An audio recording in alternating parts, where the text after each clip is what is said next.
എല്ലാവർക്കും വന്ദനം. Christian musicians ഫെലോഷിപ്പായുള്ള ദയവേത് സ്റ്റേജിലോട്ട് ഒരുമിച്ച് കേരളത്തിൻ്റെ പല ഭാഗത്തു നിന്ന് വന്നിട്ടുള്ള CMF മെമ്പേഴ്സ് ഉണ്ട്. വന്ന് പെട്ടെന്നൊന്ന് നിന്നാട്ടെ. ഞാൻ ഒരുമിച്ച് ജിജിനുമായിട്ട് ശുശ്രൂഷ ചെയ്യുന്നത് പാസ്റ്റർ ടിജോയുടെ ക്ഷണപ്രകാരം ഗ്രേസ് ഫാമിലി ചർച്ചിൽ ചെന്നപ്പോഴാണ്. അതിനുശേഷം അവസാനമായിട്ട് ഞങ്ങൾ ഒരുമിച്ച് കൂടുന്നത് ജിതിൻ്റെ വിവാഹത്തിനാണ്. ഞാൻ അവിടെ വർഷിപ്പ് ലീഡ് ചെയ്യുന്ന സമയത്താണ്. അത് കഴിഞ്ഞ് ഞാനവിടെ ഇറങ്ങി നിന്ന് കഴിഞ്ഞപ്പോൾ ഞാൻ ആദ്യം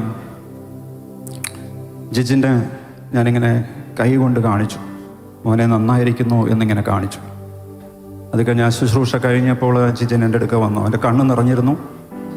അവൻ എന്നെ കെട്ടിപ്പിടിച്ചിട്ട് പറഞ്ഞു, അച്ഛാ വളരെ ദൈവ സാന്നിധ്യം ഉണ്ടായിരുന്നു എന്ന്. ഞാൻ ജിജിനോട് പറഞ്ഞു, മോനെ നീ വായിച്ചതിലും വളരെ ദൈവ സാന്നിധ്യം ഉണ്ടായിരുന്നു. CMF members please come to the stage please.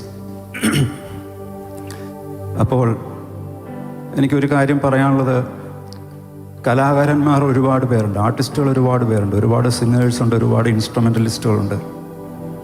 എന്നാൽ അനോയിൻറ്റഡ് ആയിട്ടുള്ളവർ വളരെ കുറവാണ്. എന്നാൽ ജിജിൻ്റെ പ്രത്യേകത, അവൻ വായിക്കുമ്പോൾ ദൈവ സാന്നിധ്യം അവിടെ വ്യാപരിക്കും എന്നുള്ളതാണ്.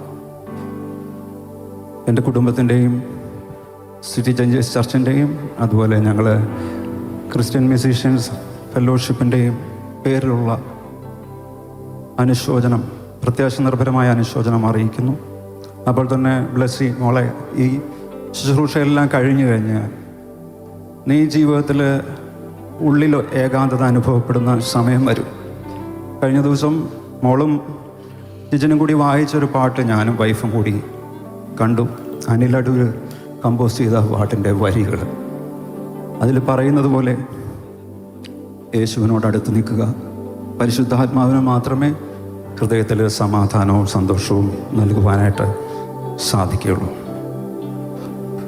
മറുകരയിൽ നാം കണ്ടിടും മറുവിലയായി